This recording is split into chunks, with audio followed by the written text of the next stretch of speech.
All right, welcome back to the Conquest Corner. On this particular episode, we finish the October updates for Conquest.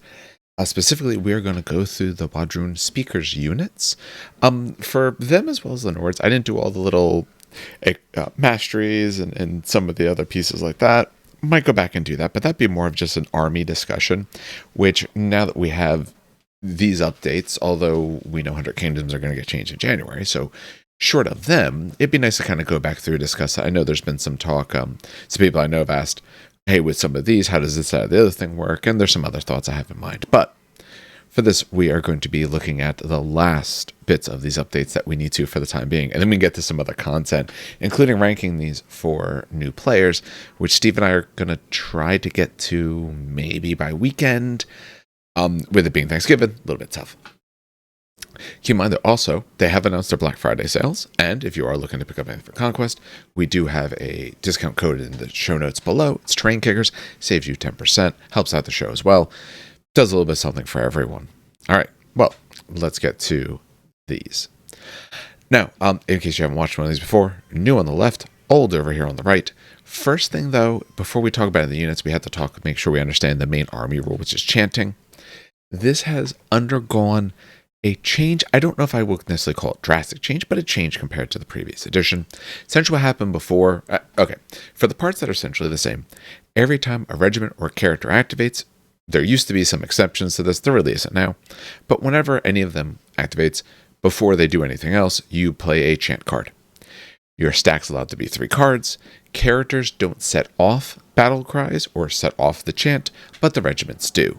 So if a character goes, you put a 4th card down, swap something out.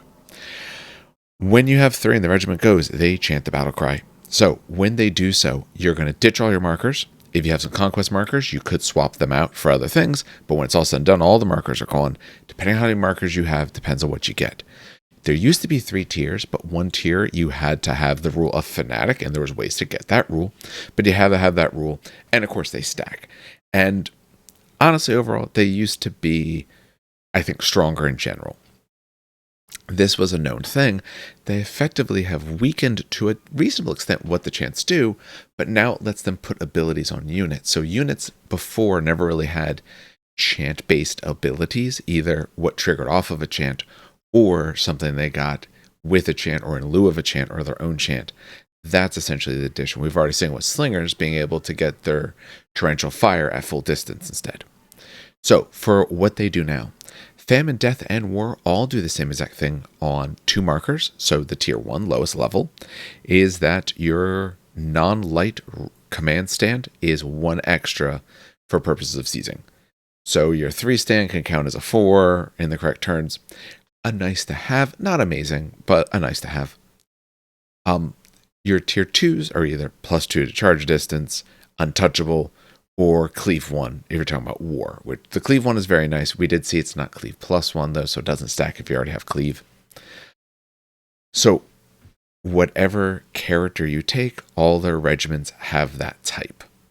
So that's how you're stacking all these cards. Conquest works a little bit differently, same idea as it did before. What it used to be was you would chant different or have different cards to do Conquest. Now Conquest cards, they count for themselves. So if you want to chant Conquest, you need Conquest cards. At 2, you get +2 to your first march. And at 3 markers, +2 to your evasion, maximum of 2. Used to be a max of 3. Like I said, in general, they're not as strong as they used to be. Especially 3rd tier Conquest used to get in your extra action. I don't know. I need to see more before I truly say one way or the other about the good or bad of it. It is easier to manage, but not as strong. But then the units hopefully make up for it. We're going to see with the tribes units. I was not so jazzed on the cult units. Some of them were actually quite good, and some of them I really enjoyed. And we'll see what we think of speakers. I like dinosaurs in general, though, so I'm probably just going to like them. The other thing is that essentially, hey, your army's warlord, whatever cult they follow, you can take 2 of that chosen, and your warlord and the regiment they're in get that particular cult as well.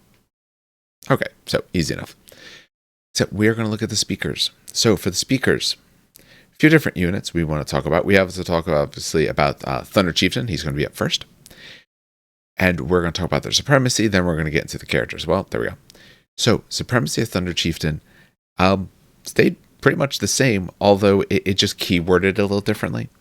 Before, it used to be your calves and brutes got shock when they charged. They got shock. Remember, shock is +1 to your clash when charging, but specifically, shock goes off before impact. So if you have impact, you actually do get the shock on it. Now, it's for speakers regiments, which is not mostly your cav units, as well as some other ones. It's anyone who's a dino or dino based. So you're not losing too many units out. You're losing a few, but in general, it's reasonably similar. But now you are getting it on some things you didn't before. So Thunder Chieftain didn't work on monsters before. Speakers, one of your giant ones, actually two of them, one of your Tontor is a speaker, as well as the Apex Predator. So you are getting it in some spots you didn't before. So overall, I think that's it. You always saw chieftains or Thunder Chieftains as the warlords, often, at least what I saw in the games that I played or spots that I saw, because it's super strong. And hey, guess what? It's still amazing. And that Thunder Chieftain, him riding around a Triceratops, he is now 10 points cheaper. Remember, moves are now associated to the unit, so that's why you don't have to worry about him actually having a move stat. Other than that, he now has an extra attack. He used to be 5 attacks, so he's even better with that. And his defense went up by 1. He used to be defense 4, he used to be defense 3, now he's defense 4. So for 10 less points, he's better in every way. Let me know in the comments. I'm curious about this. I didn't see Thunder Riders as being suboptimal. At least not in the areas where I was, not the lists I saw played or the opponents I saw play against them. I don't know if maybe it's the particular metas that I'm in or something, but I always thought they were pretty good. And they feel like some of the discussion was, we need to buff them because they're not quite good enough. Was this guy really not that good? I thought he was. And now he's cheaper and better. He still has his Brutal Impact 2. He's still at Cleave 2. He still has 4 impact hits with his Line Breaker and his 2 tramples. Big thing. Same as before, the Ride of the Lightning, that the regiments in his Thunder Rider regiments in his warband get flank. So you can choose when they come in. I said he is speaker based. He used to get a Way of War, so he had a sort of one-off ability. Doesn't have that same sort of thing, although I know there's some ways that you can get him some of these, especially when you take a look at some of the artifacts and masteries. Like he doesn't have the flurry base, but I'm pretty sure he can still get it through some of those. And his options, what he can take, you're looking at the same sort of thing. So I thought he was a really good choice before. He's stronger. He's cheaper. He's therefore better. We got to go to Predator next, and Mounted Predator. I think they both have the same exact Warlord trait or Supremacy ability. My apologies, played too many games. They're all changed a little bit. So this actually has changed by quite a bit. What it used to do before, you get to pick a round. All friendly regiments got to reroll their charges, quite strong. And lights add +3 to their charge distance, mediums add +1, and all heavy regiments get an extra impact. So Predator or Mounted Predator, I think, was options you saw. Although realistically, it was often Chieftains or Thunder Chieftains because they could give shock to one half of the army, essentially, or the other half. It used to be worse. They used to give it to all. But still a good option. Predator now, I think, if you're utilizing your chance appropriately, can be good. I'm just not sure if I love the ability, though I think it does help, especially for certain units. When you take a look at slingers and things like that. When you destroy an enemy regiment, you get to add a chant marker to any cult in your sequence. Or the Army Warlord's cult. Of any cult to your sequence, or the Warlord's cult. And if they're in range of objective, get 2. So if you're trying to capitalize on getting your chance, which is your army rule, to go off, pretty good option. I just don't think the base chants are so game-changing that you would give up a potentially shock, although the chiefs are not giving shock means if you're not running tons of dinosaurs, maybe the predator mounted predator is a good option for you. Yeah, I like the idea of trying different things and swapping them around and finding stuff that works reasonably well enough that you like it, but you can still kind of play what you want. Predator, he is still 100 points. He is still sitting stat-wise the same. He got an extra barrage at his 18 inches at his piercing 1 and deadly shot. He used to be 4 shots, so now he's 4. So it used to be 3 shots, now he's 4. Still a fiend hunter, still has forward force. He still takes the same exact options he did before. He used to have those teachings of Conquest. We talked about those before. He does not have that sort of stuff anymore. But that essentially has kind of gone away from a lot of spots. He used to be able to either give Indomitable or could make them call the Conquest. We talked a little bit last time about the good or bad of that. Big thing now is he has Ceaseless Hunter. The regiment that he's with gains fire in advance. He's shooting based. You put him in a unit of slingers. You now get fire in advance. And like we said, if you get their trait to go off, or sorry, their chant to go off, one of their abilities lets them have their torrential fire at their full distance. So, really good option. Predators were pretty common. You saw those quite a bit.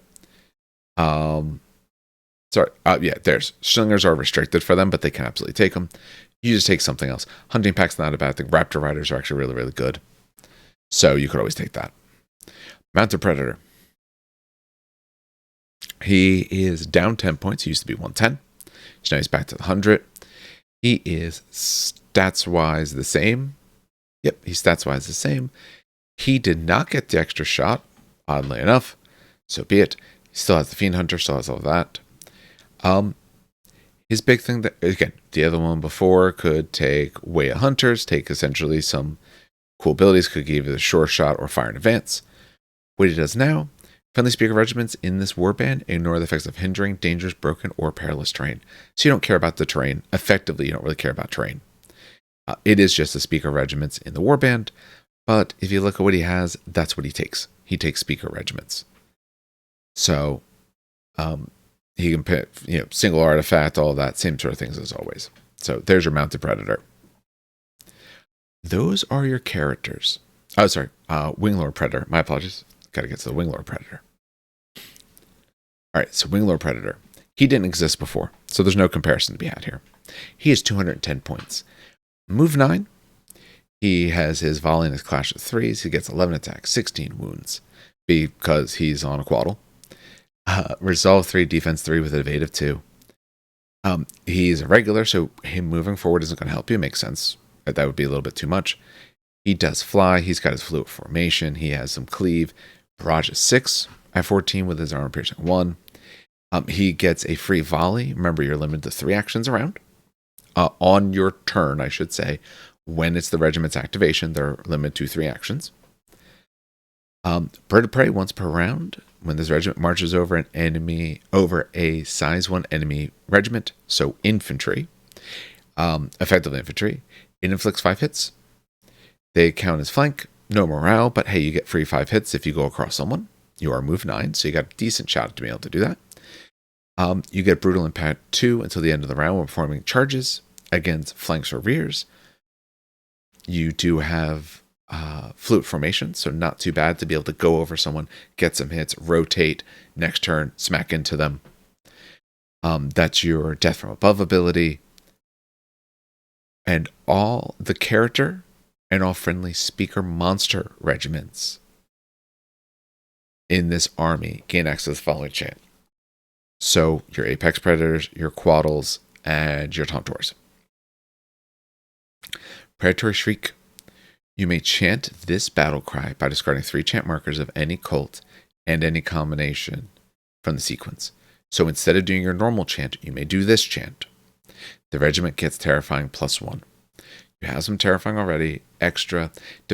What I like about this is you can choose to do it or not. So if you're going against someone who doesn't care as much, fearless type units, Old Dominion, probably Dweg, stuff like that, don't bother doing it. You can do your normal chants. Otherwise, you have this as an option, especially if if they're low leadership or you really need to finish someone off.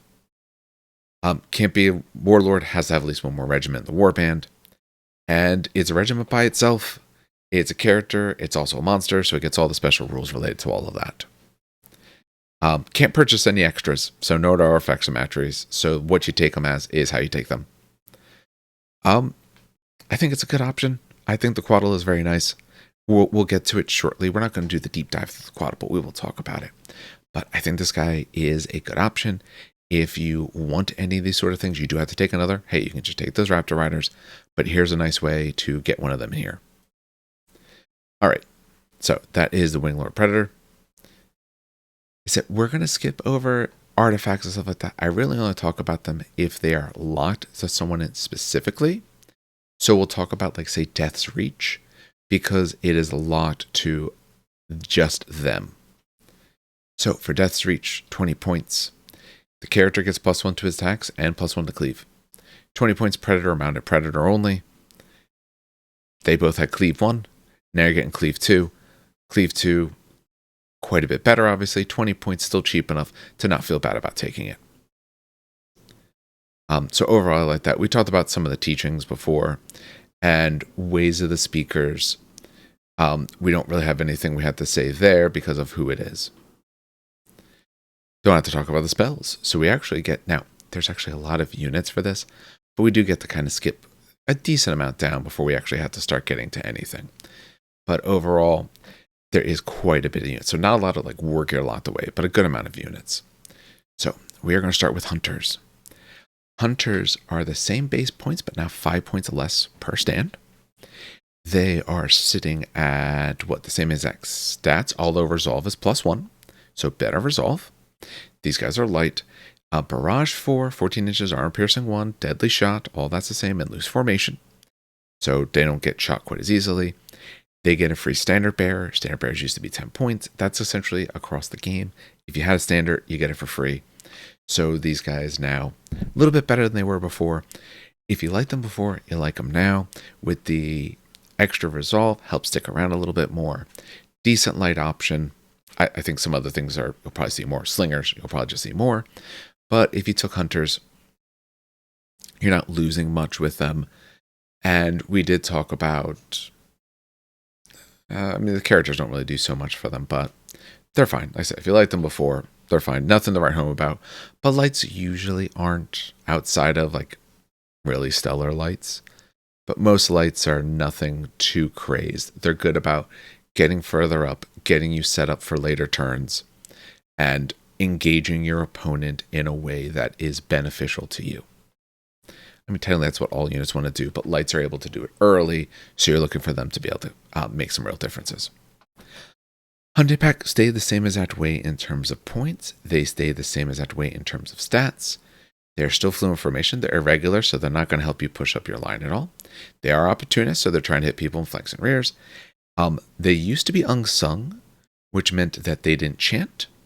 You'll notice that they don't have that as a special rule anymore, because that's not how the rules currently work.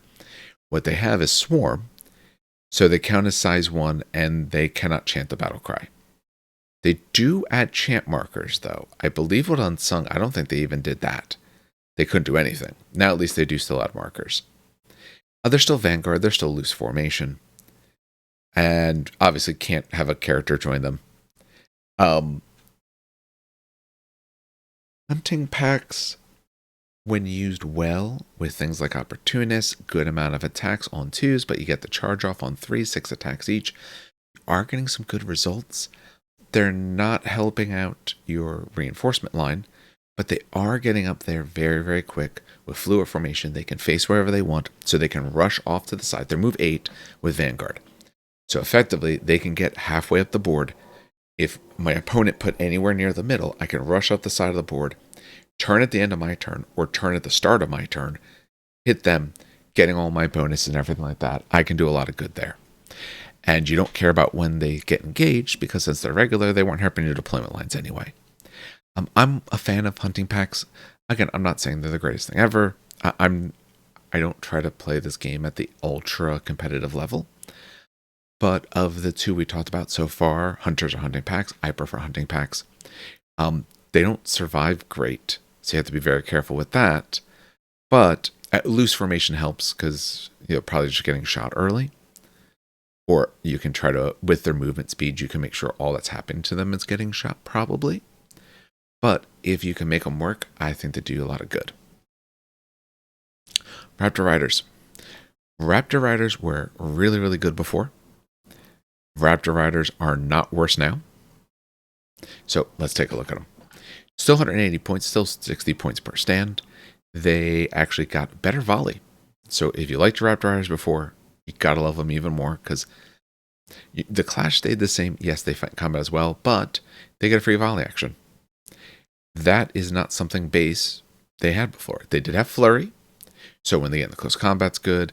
They were the Barrage 2 with 12 inches armor piercing, still have that. They saw the fluid formation. However, you'll notice they got a free standard bearer and leader. Now they have leader. They do not have a standard bearer, but they got unstoppable, so they didn't really lose anything. So, and again, they have flurry. So, if you liked them before, and they had a lot of strength before, they are better now because they shoot better and they get the free action.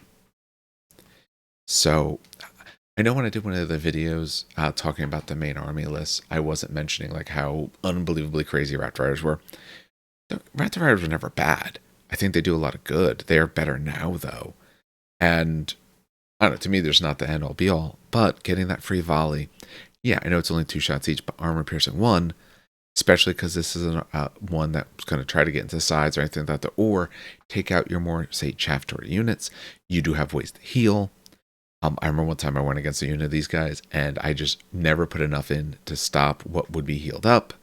So they can become very, very annoying, and they can really kind of muck it up for someone. If we think about chance that you'd be doing with these particular guys, the non-light part doesn't really help. Extra to charge or giving them a base cleave, because they do have flurry, 5 attacks on 2s, 3 when you charge, so hitting half the time, flurry hitting 75% of the time, and a cleave 1 if these guys were war. Quite good. Like I said, Raptor Riders were good before, they are better now. I know some upgrades and stuff like that can change, and you can go into crazy combinations, but I want to look at these more for the unit, not here's what I can do if I throw all kinds of crazy stuff at them. Is it a good unit? Speaking of what I think is good units, Thunder Riders, 10 points less. They are also 10 points less per extra stand, so you can get the bigger units for overall a decent amount of savings, which means you can take some of those upgrades pieces that we were looking at. For stats, they are, sorry, they're there. Let me scroll this up so I don't accidentally see the other guys. Same exact speed, all of their stats are exactly identical. Remember, they have no evade, they do have defense, so you're trying to avoid things like Bucephaly that hit you for, Cleave 3, where you're not getting anything special against it. Still Brutal Impact 2, with their 4 impacted each. They have Line Breaker, they Trample 2. They used to have Base Unstoppable. Yeah, they have Unstoppable Base. This regiment's charge distance is always its March value plus 5. It's not affected by rules that reduce it, so that's why. You used to be able to get to reroll. Now, you just get to always charge 11 inches. So you'll never make to 12. You don't even get the shot at it, but before you had really, really bad odds at it. Well, now you don't have to worry about needing the 4 up and rolling the 2 into the 1. You'll just get 11 inch charges all the time. Anything that removes a random die roll is a very strong play. So you're paying less. You're getting nearly the best charge imaginable that you can. Devastating charge. Should you perform a march action, immediately followed by charge action, so should you want to hit an opponent within 17 inches, you get +1 to your Brutal Impact, so your Impact 4, Brutal Impact 3. That is enough, especially... Okay, let's think about it this way. That hitting into an opponent's unit of Thunder Riders means that they're not getting a save. With 4 each, and I'm hitting on 3s. And if my Thunder Chieftain is my Warlord, then I'm really hitting on 4s. Which means I'm actually putting quite a bit of wounds onto these guys. So if I have, say, count it as a 4-pack, I'm looking at 24, I'm getting, say, 15, 16 hits. That's 15, 16 wounds. You're looking at taking out 2 of them. Then they have to resolve. You're probably looking at about 3 of them out. If you happen to roll a little bit better, you could actually wipe them. I don't know. Again, maybe some people thought these were bad. I never thought they were bad. I thought they were good before, and then they made them even better. There's a reason why, especially, say, my local meta, the Wadhrun players I know, they're both like, okay, we bring like 1 big unit, or bringing 2 units of these guys. And then at the end, we forgot to mention this, say you do that. You move, charge, you're getting all that damage, and then trample 2 on all of them at the end. There's just that little bit extra. Trample doesn't cause any resolve, but there's a little bit extra just making you roll some dice, take a few more wounds. Here's a unit that has a very good shot at breaking people. Now, much like Cataphracti or some of our 100 Kingdoms horses, especially the ones that mostly do brutal impact, they don't really have cleave, or some of them do, some don't. You know, they want the charge. If you can deny them the charge, they're losing quite a bit of buff. They don't have cleave, they do have line breaker, which does help sometimes, depends on what you're going against. But if you can be into them without them getting the charge, you are stunting a lot of their damage. But they're doing it for cheaper. I said they're base 10 points cheaper. If you want to bring an extra pack, then or an extra stand, you're now 20 points cheaper. So you're going to see them. You really should see them. You know what? I'm fine with that. If I did Wadrun, that's the stuff I would be doing because that's the only stuff I care about. I would just want dinosaurs. I don't want anything else. Just dinosaurs. All right, let's talk about the Apex Predator. Apex Predator doesn't look like it changed at all. Still terrifying 2, unstoppable. Used to have Bellowing Roar. Bellowing Roar essentially just gave it abilities related to chanting and all. It just chants now. But since it's a speaker, it does have some ability to get some bonuses because we talked about some of those other things that you could give to your speaker units. So Apex Predator was always good. Apex Predator is very, very strong. A Fiend Hunting, good impact, terrifying 2 with cleave 2 on your 11 attacks. Very strong at 190, very, very cheap. So Apex Predator's still great. Tantor. Love the Tantor. They're on sale right now. Like I said, we have a discount code as well. So if you're looking to pick any of those up. Tantor is staying the same exact points. I believe his stats are identical. I believe his special rules are essentially identical as well. Still that trample 8. Still got relentless blows. He's still oblivious. He does not get the Bellowing Roar. He doesn't need it. They get to chant. He now just has Inspired though. So he's Clash 2, really Clash 3. He's still size 4. Oh, sorry, before March of Giants, he was always Inspired. So it was a special rule that I'm just giving him the base rule of Inspired. I don't know why I bother doing that. It's just better to do it this way. But he has his own chant. So he's the same if you liked him before, but hey, now you get something extra. You may chant this battle cry by discarding 3 chant markers of any cult in any combination from the sequence. The monster stand counts an additional 2 stands for purposes of seizing objective zone. So he's sitting at, 5 then? Because I don't think he gets any extras. Okay, in addition, until the end of the round, the monster stand ignores the effects of special rules or abilities that would have it count as less stands. So he will outscore, your 3 packs or 4 packs. That's really what it does. Oh, sorry. He counts as 6 base. My apologies. There it is. He counts as 6 base. So on those turns, he counts as 8. You're outscoring a lot of stuff at 8. Not absolutely everything, of course, but you're outscoring tons and tons of things at 8. If we look at the other chants, okay, he's a move 6. So potentially him doing the +2 charge distance for Famine could be helpful. Untouchable, yeah, or he already has Cleave 1, so War doesn't help him at all. Getting him Evade, if he happens to be in Conquest, sure. +2 to the March is pretty good. He does have his March of Giants, so his move can't be affected in a negative way. Yeah, if he's going to take the chant, he probably only wants it really for the Dominating Presence. I don't think the other ones really do him any good. And anything else, I guess technically for one less card, he could get +1 stand. But do this instead, get the +2, and don't be allowed to be lowered. Which means I'm probably taking whatever objective he's standing on.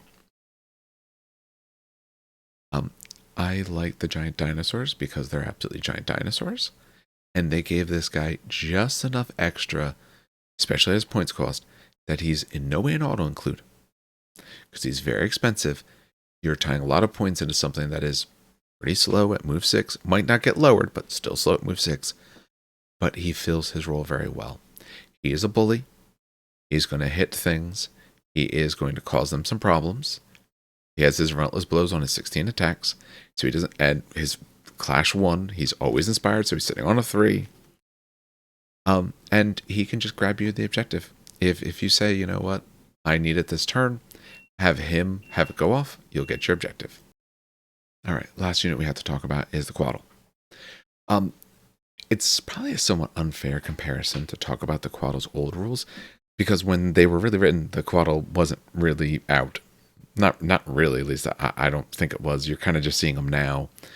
So if we kind of look at what it is now, it's 20 points more, but you get quite a bit. 1, it's medium, so that helps it out quite a bit. It is a regular, so it's not helping your reinforcement line, but it is now move 9, same, but volley 3, because it also gets a 3 volley, and it has a shooting attack. It didn't have one before. Clash 2 at 9 attacks with 15 wounds. Resolve and defense are both 3s with an evade of 2. It does have Barrage 5, 14 inches, armor piercing 1, but it does get that free volley the same way as the Winged Predator.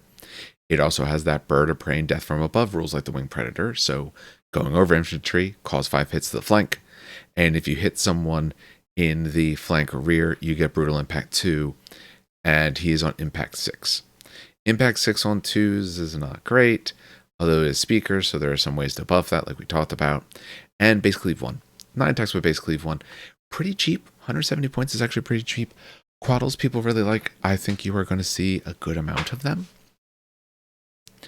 Especially if you're liking your speaker type lists. I do think the speaker lists are very, very strong. I think Thunder Chieftain giving speakers shock improves this guy, improves all of them. I mean, again, I don't want to always talk about, I want to talk about the units as they are, not the things you could do.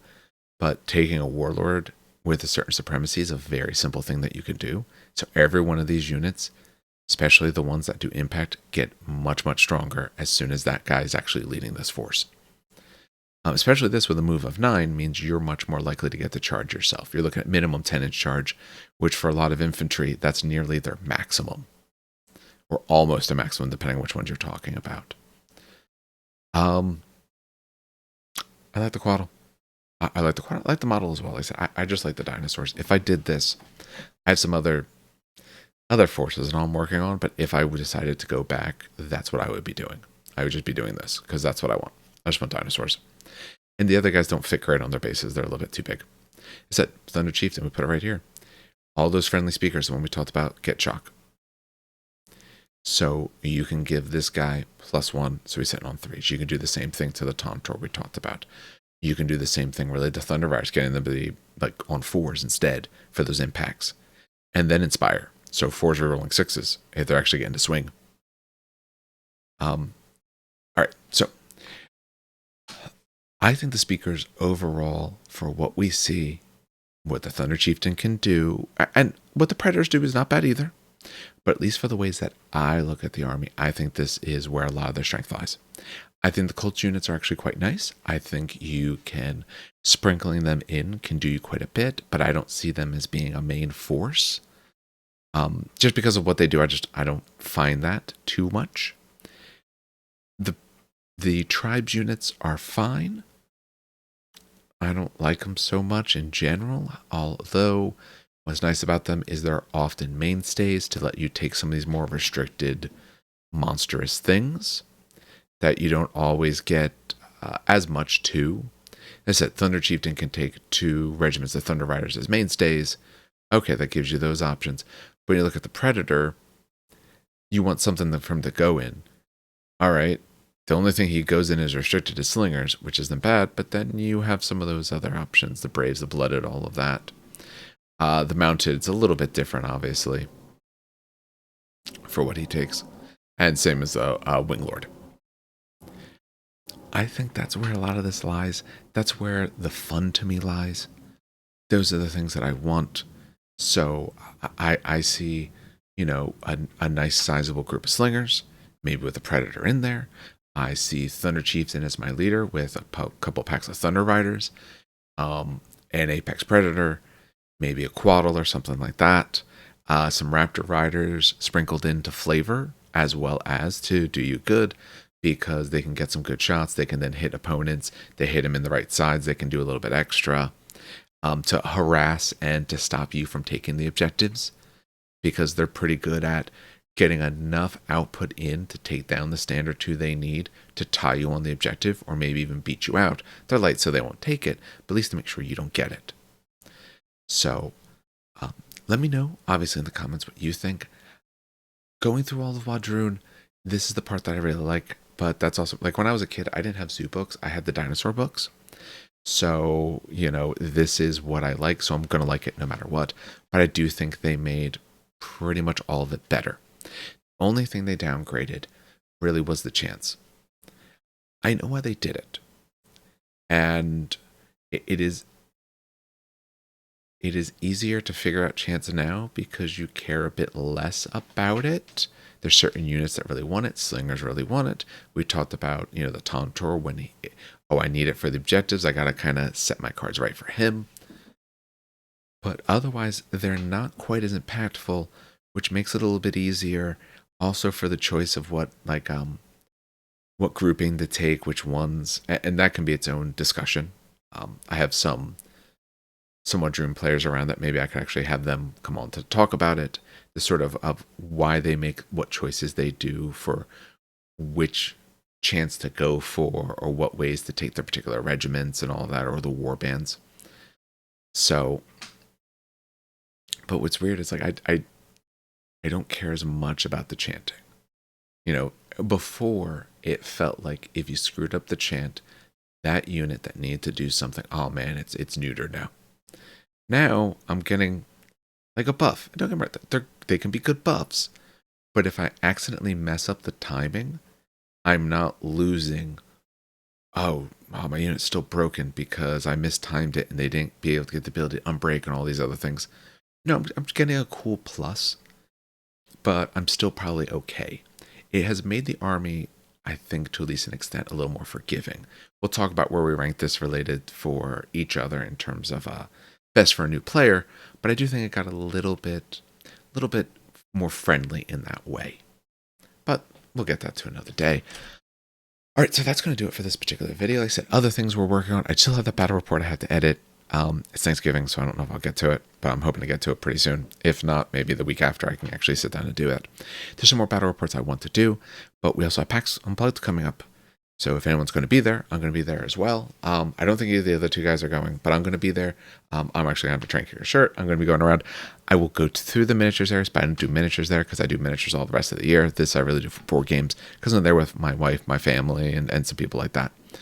So if you see me, say hi, of course, if you happen to be there. Let me know your thoughts on this particular army. If you play Wadrun, what do you think? Do you like the changes? Do you not? I've heard mixed things, as always. I try to avoid some of the groups that just say everything, the sky is always falling, because I don't think that's very fun. I don't see anything where I would say, oh man, your army feels bad now. I don't think they feel as bad, but what you ran, maybe you don't like quite as much. As I said, also keep in mind, hey, we're near the holidays season. If you're pick up anything for Conquest, discount code Train Kicker saves you 10%, helps us out as well. All right, I think that is all the things for this. This week, I'm not sure what else you're going to get. I'm going to try to do at least a little something else, but I'm not sure because with the holidays and all of that. But the following week, you're at least going to get some few things. One of them is going to be related to, at least a couple of videos related to PAX Unplugged. One of them about what I'm looking forward to coming out there. And then once I go to it, kind of like a haul, talk about what we saw, everything like that. So you'll see all those sorts of things. If you happen to like any of that, obviously follow along, stuff like that. It tells me what's popular, but I'm always going to do board game stuff because I just enjoy it. I'd like to do more. I just have to have more time, especially over the winter when I have about a month off. that gives me more time, and that I'm going to do quite a bit for. But that's going to end it for this. On behalf of everyone at the show, has a good hobbying and some great gaming.